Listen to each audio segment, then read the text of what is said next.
رکوع کی حالت میں اپنی پیٹھ برابر رکھنا سنت ہے۔ اس کی دلیل ابو حمید رضی اللہ عنہ کی حدیث ہے، وَإِذَا رَكَعَ أَمْكَنَ يَدَيْهِ مِنْ رُكْبَتَيْهِ ثُمَّ حَصَرَ ظَهْرَهُ رواہ البخاری برقم 828۔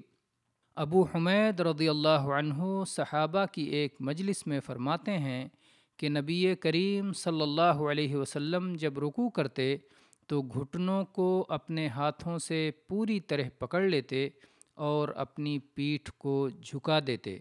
دیکھیے صحیح بخاری حدیث نمبر 828۔ حدیث کے الفاظ حصر ظہرہ کا معنی یہ ہے کہ اپنی پیٹھ کمان کی طرح موڑنے کے بجائے سیدھی رکھتے۔ حالت رکوع میں یہ بھی سنت ہے کہ سر پیٹھ کے برابر رہے، نہ اس سے اوپر اور نہ ہی نیچے۔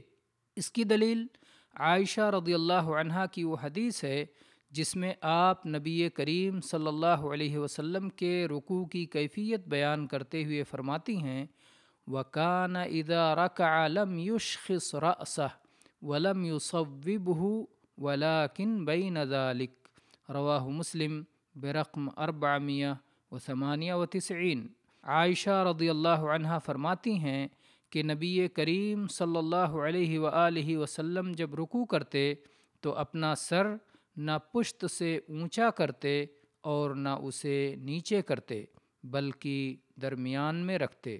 دیکھیے صحیح مسلم حدیث نمبر 498۔